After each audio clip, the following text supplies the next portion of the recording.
The largest mangrove forest in India is located in the Indian Bengal Delta, commonly known as the Indian Sundarban Delta in West Bengal. This delta is a part of the Ganges-Brahmaputra-Meghna Delta. The forest and the water rule the lives and livelihoods of the people of the Sundarban.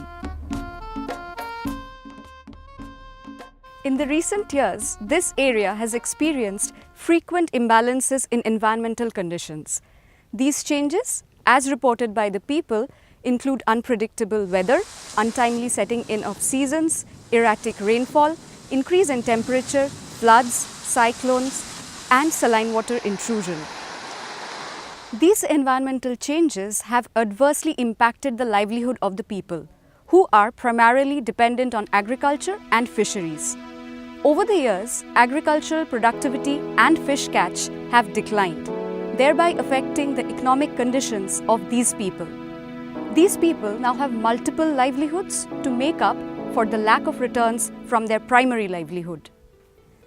To tide over the economic situation in the islands, more people are now venturing into the forests for resources, such as collection of honey and crab.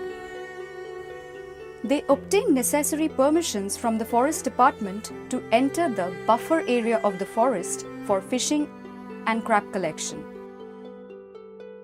Venturing into the forest in small fishing boats leaves one more exposed to the threat of tiger attacks.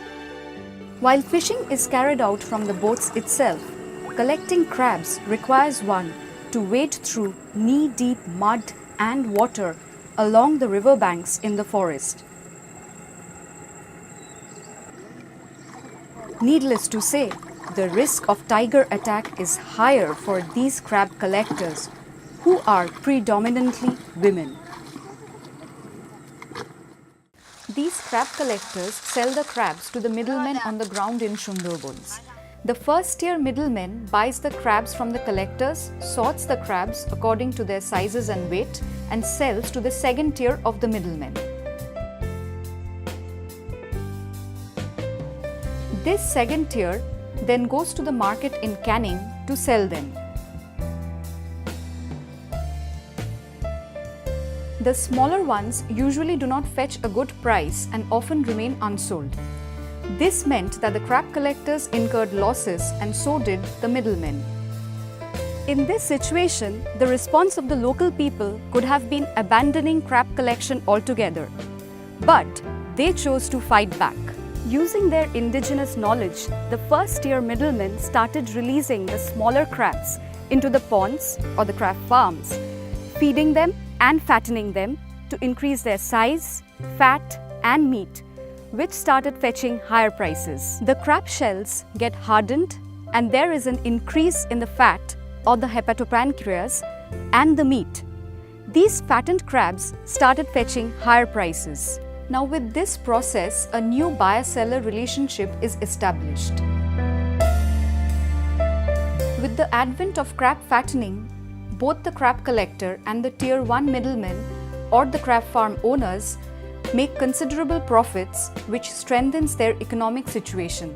আমাদের ফার্মটা মোটামুটি 23 থেকে 24 বছরের পুরানো, আর আমার কাছে minimum 12 থেকে 13 জন কাজ করে। ফিশারম্যানরা জঙ্গল থেকে তা পারমিট করে জঙ্গলে চলে যায়, সেখান থেকে কালেকশন করে নিয়ে আসে, সেগুলোকে আমরা কিনে নিই পয়সা দিয়ে। যেটা খোসা মাল বলি আমরা, ওটাকে পন্ডে ফেলে মাছ ফাছ খাইয়ে ওটাকে ঘি তৈরি করে বাইরে বাজারে পাঠায়। আর আরেকটা মাল যেটা মেল মালের ক্ষেত্রে হয়, নরম কাঁকড়া যার ভিতরে কোনো মিট নেই, সেটাকেও পন্ডে ফেলে মাছ ফাছ খাইয়ে শক্ত করে আমরা বিদেশে পাঠাই। এখন সুন্দরবনে যতটুকু হচ্ছে আর বাকি আমাদের যতটুকু চাহিদা ততটুকু আমরা পূরণ করছি। আমাদের উড়িষ্যা, অন্ধ্র, গুজরাট এখান থেকে মাল এনে আমরা পন্ডে ফেলে সেখান থেকে আবার ডিম তৈরি করে আবার পাঠিয়ে দিচ্ছি। সুন্দরবনে কাঁকড়ার মালটা একটু স্বাদ বেশি, তো এখানে একটা চাহিদাও বেশি। রোজগার বলতে ধরুন এই লোকজনের মাইনে করি সব কিছু দিয়ে মোটামুটি কিছু থাকে, বছর 2-4 লাখ টাকা 5 লাখ টাকা মোটামুটি ইনকাম করি, এর উপর দিয়ে চলে যায়। প্রত্যেক মাসে প্রায় আমরা 20 টন মাল এক্সপোর্ট হাউসে পাঠাই।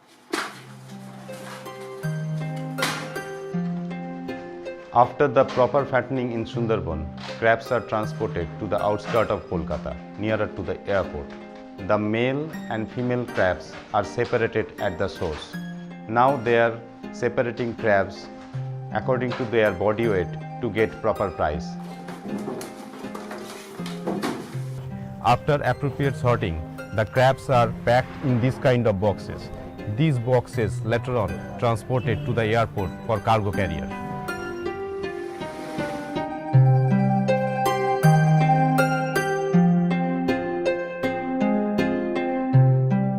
We can propose a few steps which we felt can help the people of Sundarban or IBD to adopt crab fattening as an alternative livelihood. Steps can be taken to promote indigenous knowledge to address a shift in traditional system affected by environmental changes. Crab fattening can be a profitable alternative livelihood which can strengthen the economic situation of the local people. Training, financial assistance in an organized setup can help scale this up to benefit the local people.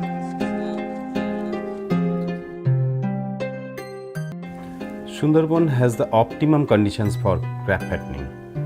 Besides fattening the ones locally collected from Sundarbans, one could also fatten products brought in from other states of India.